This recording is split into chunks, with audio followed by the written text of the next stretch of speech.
Hello and welcome back to the FPL Tom YouTube channel. In today's video, we're going to be covering the best transfer targets ahead of game week 11. We're going to take a look at 5 players you should be looking to bring in your side this game week. If you do enjoy the content that you see on the channel, please like, comment and subscribe down below as we are trying to hit 1,000 subs on the FPL Tom YouTube channel. It would be absolutely amazing if we could hit that.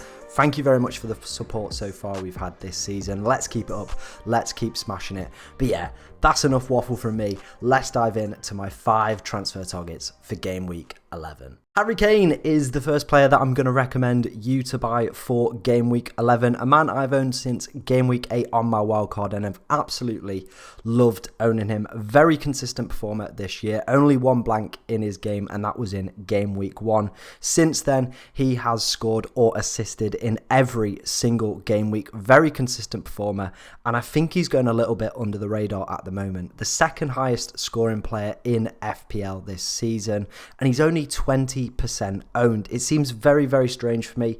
I know Spurs haven't looked very good going forward. They haven't looked the same team they were at the back end of last season, where they were absolutely unstoppable, killing teams, absolutely smashing teams. You know, if you didn't have a Son, Kane or Kulusevski at the back end of last season, it was kind of killer for your rank. This season, they haven't been as formidable going forward and haven't looked as good at the back so far this season, but Kane has been regularly picking up points, scoring goals. Obviously the game against Brighton, another kind of example of that kind of performance. Spurs weren't at their best, but Kane still managed to score, still managed to pick up points.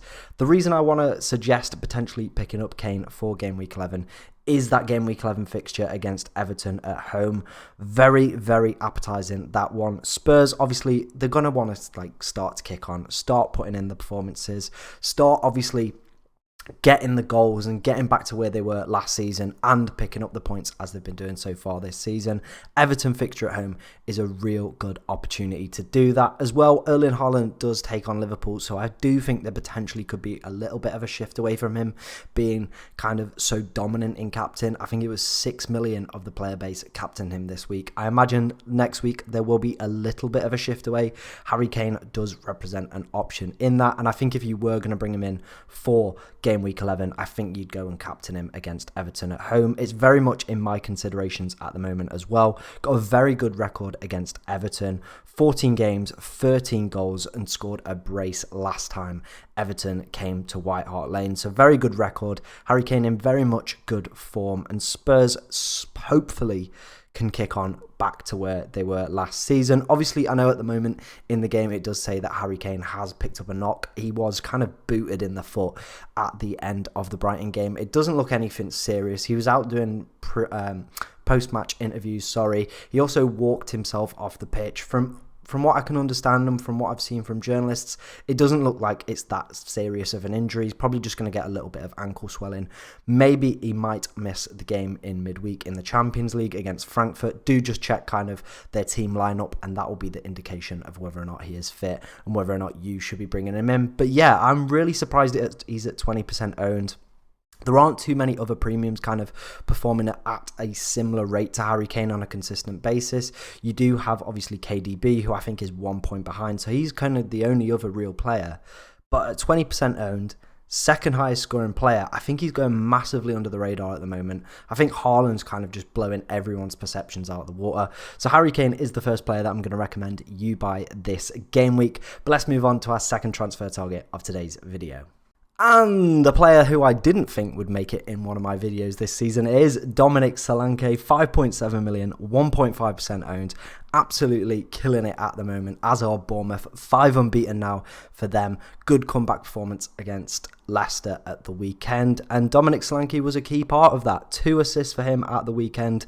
Obviously as well fits in with this talisman theory that I've been absolutely banging on about all season. So he's on penalties. He's very much the key danger man within their side. And I think a lot more people would have potentially switched to SOLANKE if we kind of got more news around Mitrovic this week, or if he'd have scored a penalty in the game against, was it Newcastle or no, it was Brentford. If they had got a penalty against Brentford, had another penalty shout this game week as well. I think if he'd have scored one of these penalties, his ownership would be a lot higher. As you can see over the past 5 game weeks, 1 goal, 3 assists and 24 points scored. In terms of point scoring this week, he outscored KDB, he outscored DAKA, he outscored Kane. Like, the list goes on. Haaland as well had a really good week, did Dominic Solanke. And with Mitrovic missing the West Ham game, I do think there is kind of that possibility and that opportunity now where people are looking at this third strike spot. Who are they going to put in?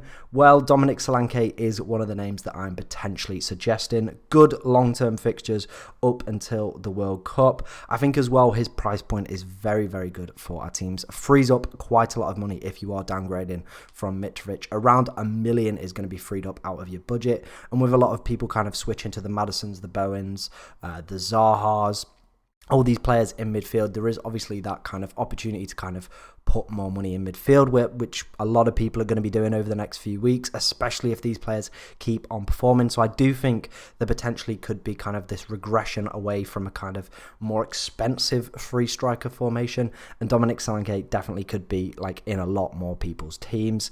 I'm potentially looking at him as a Mitrovic replacement this week. We will kind of see the news around that one. Make sure that Mitrovic is fit. If he isn't, then I do think there are some options to consider. Solanke, Scamacca as well from West Ham, and another option that I've included a little bit later on in this video as well. I definitely think there's an option for that third option this week if Mitrovic is injured. But yeah, let me know down in the comments below. Are you thinking of bringing Dominic Solanke into your team? But let's move on to our third transfer target of today's video.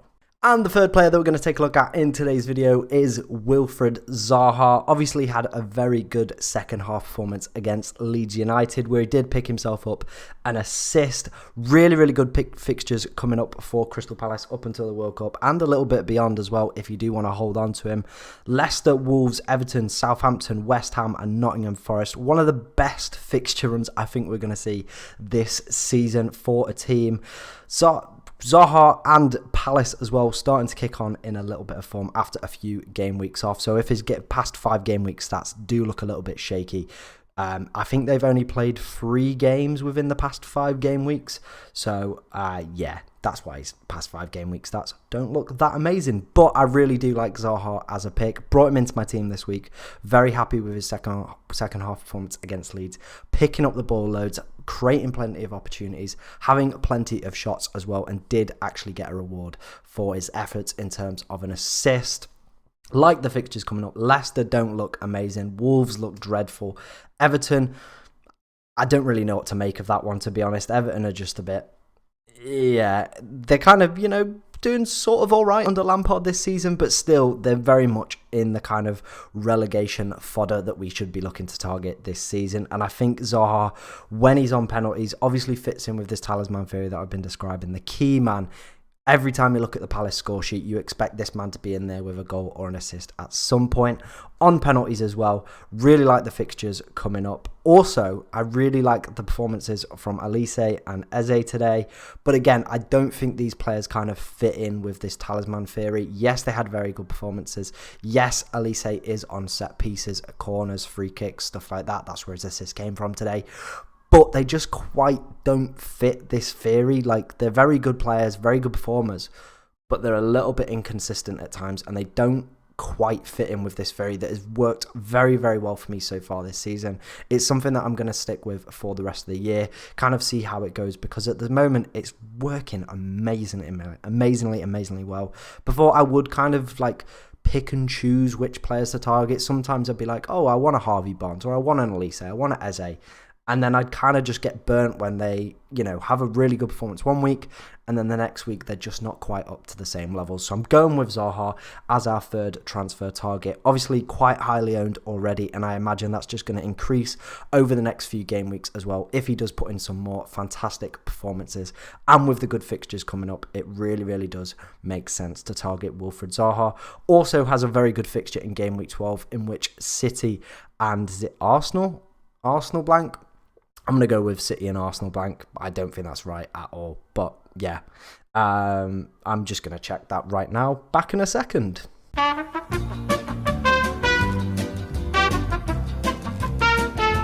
Turns out I was right. It is City and Arsenal. So yeah, I was correct. I do know my FPL knowledge. Yeah, game week 12, Wolves at home. Very, very good fixture. Obviously, there will be potentially other captaincy options that we might be looking at. Maybe Wilfried Zaha could be one of them. Who knows? Who even cares at this point? But yeah, Wilfried Zaha was my third transfer target of today's video. If you are looking to bring in Zaha, let me know down in the comments below. But let's move on to my fourth transfer of this game week. Patterson DAKA is the fourth player that I'm going to recommend you buy this game week. Was very, very close to bringing him into my team this week. If I got solid confirmation that Mitrovic was going to be out, I would have gone for Patterson DAKA and Zaha as my two free transfers this week. Didn't work out that way. Didn't get the information around Mitrovic. It was kind of a little bit patchy here and there from Marco Silva. Still not 100% sure kind of what the kind of state of play of Mitrovic is.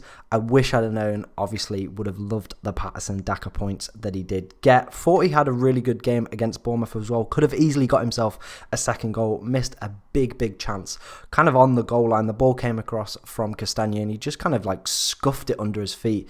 Couldn't get it away and couldn't get his second goal of the game. Looked in very good form. Very much in a purple patch at the moment for DAKA. 3 goals, 1 assist and 23 points scored. Good long-term fixtures as well for Leicester up until the World Cup. 5.7 million. Obviously, if we are looking for a forward to replace Alexander Mitrovic, Patterson DAKA could be a fantastic option.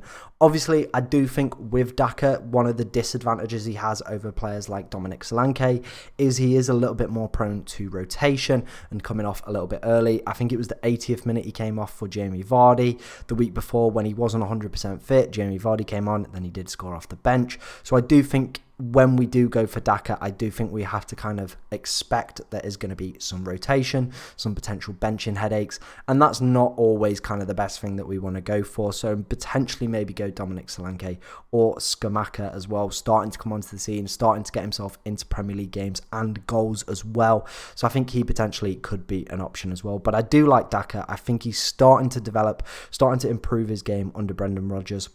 Starting to put in good performances as well. It's just a shame Leicester are absolutely dreadful team. They're honestly one of the worst teams this season. A team that we should be looking to target all the time. If you are looking to bring in a Leicester defender, don't.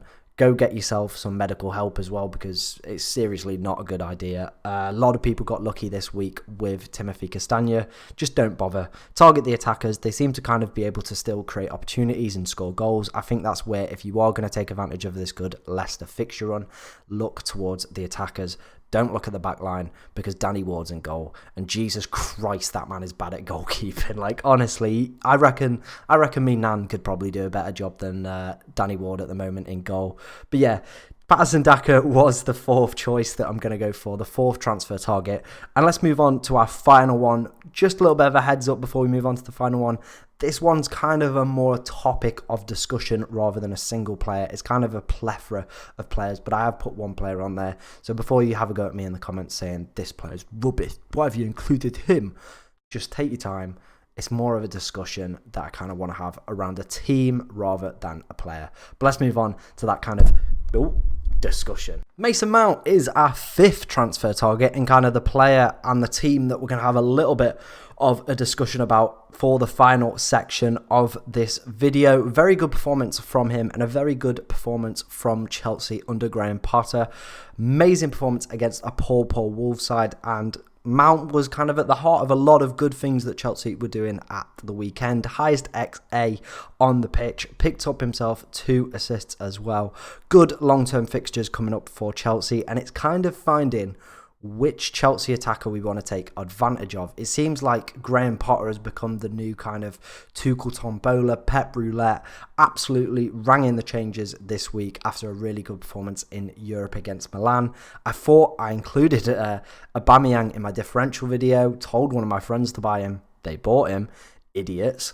And yeah, he was benched completely out the blue after scoring in back-to-back games. So it's going to be a little bit tricky to kind of pick and kind of choose which players. Reece James as well, another one.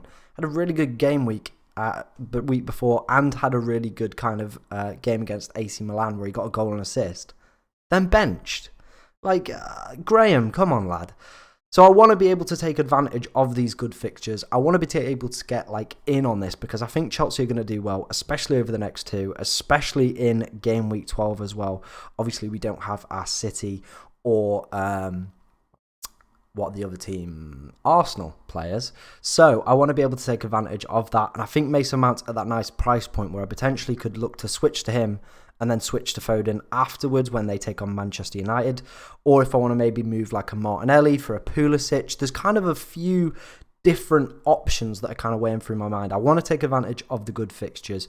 I want to get in on this Chelsea attack because I do think they're going to do well over the next two. It's just kind of picking and choosing which player is the best to do. Mount fits the most within this talisman theory that I've been kind of aiming at all season.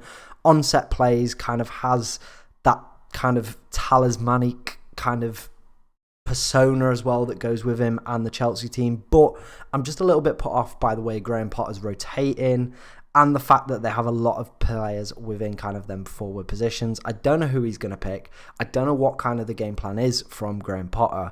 I think if you want to take a roll on the dice, go Mason Mount, go a Pulisic, go a Aubameyang, go like a Cucurella or a Chilwell over the next few. It could have massive, massive effects on your rank. Could absolutely shoot you up to the roof, or it could absolutely come crashing down when they are subject to kind of, we need a new one for Potter. Leave it down in the comments. We got Pep Roulette. We got Tuchel Tombola. We need one for Graham Potter. So leave that down in the comments below. And also leave down in the comments below if you are potentially looking at maybe bringing in one of these Chelsea players. I'm really kind of, it's a tough decision because I want to take advantage of these good fixtures, but I just can't quite put my finger on which player is going to be the best one to go for. I've gone for Mason Mount. Let me know down in the comments below, are you potentially looking at bringing in any Chelsea players? But that was kind of the video of today. Those were my 5 transfer targets ahead of game week 11. If you did enjoy the content that you see on the channel, please do subscribe as we are trying to hit 1,000 subs. It would be absolutely amazing if we could do that. Yeah. And if you do have any concerns or any comments or any questions that you want to ask about your team, then do leave it down below in the comments as I do answer all questions down there. But thank you very much for watching. Enjoy the rest of your day and good luck in game week 11.